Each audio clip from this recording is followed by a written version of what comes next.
So I very much love the card game Magic the Gathering, and I think this actually ties into the complexity. We were talking about this briefly when we were doing a sound check before this whole stream went live. You used to play, it was a drafting Lorwyn, wasn't it? Yeah, we drafted tons at the beginning. Now, to me, Magic the Gathering is one of those games where the more cards they bring out, they completely forget that they will interact with old cards in ways that they never imagined, because there are just so many cards. I mean, rip my boy Birthing Pod, I am still a Birthing Pod player. I know that card has to get banned because it's too powerful. And there's a couple of other games that actually took Magic the Gathering as inspiration. I think the most famous one would be Guild Wars 1, which you can... Have you played Guild Wars 1 before, Jonathan? Absolutely. In fact, it was both Chris and I played a bunch of Guild Wars 1, and we were very much... I actually took a huge amount of inspiration from that game as well. In various ways. Yeah. So tell me, because for anyone in the chat who hasn't played Guild Wars 1, I love the fact that when you go back to a city or a safe zone, you can set up your character's attacks. And I believe it's almost done like a hand of cards. I think it's 7 or 8 attacks that you can give yourself, 7 or 8 skills, and then you go to the adventure zone and you use the skills to fight. And then when you go back into a city, you can change around those skills, and you can find new skills in new cities, and you can even take skills away from monsters. But ultimately, it's almost like setting up a deck of cards that you then go to fight with. And I really enjoy that. So when I see games that have taken anything from Guild Wars 1, I'm happy. If you say you've taken stuff from Guild Wars 1, talk me through it, Jonathan. In fact, let's make this broader. What video games have you played that you have stolen from for Path of Exile 2? I mean, I think it would be hard almost to come up with a list of games I haven't stolen from at this point. Like every time we make a league, we're just blatantly cribbing mechanics from non-action RPGs and bringing them into an action RPG. So like, I mean, I tend to play a lot of different things.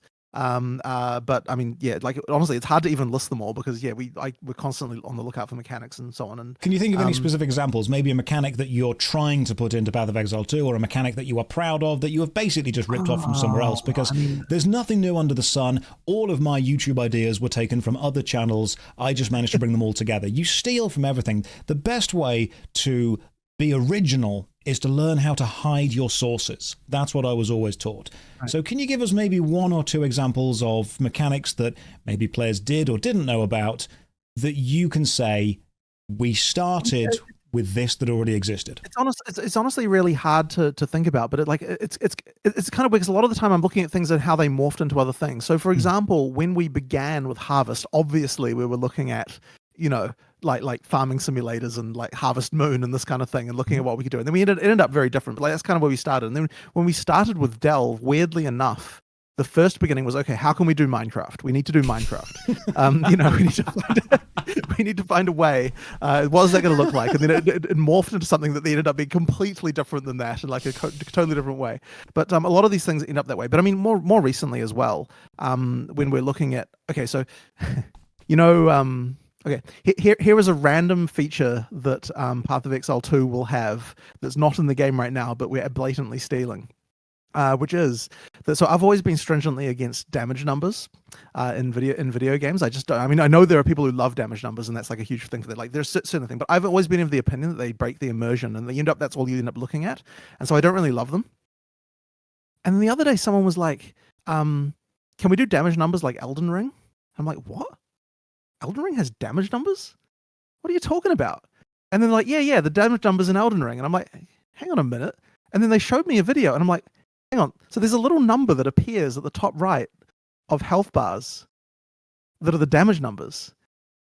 And I'm like, my goodness, this is a way I didn't even notice that was there. This is a way that we can do damage numbers that isn't going to break any of the problems we have. So I'm just gonna shamelessly rip that off.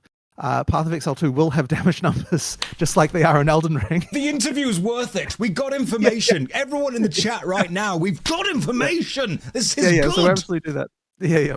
So that is one of those things that we there's finally a way, and that is just a blatant like theft, right? It's just a straight up UI design. I never would have thought of it. It is something that they had, and it perfectly fits the that thing. So there you go. We've learned one thing. I've done my job. Yep. Fantastic. Brilliant. Everyone in the chat right now, there you go. We've got it. We've got more questions. We're going to go through them, but I'm glad that we finally got confirmation. Personally, I'm a big fan of damage numbers. I enjoy playing Vampire Survivors because it makes my brain happy to see numbers pop up.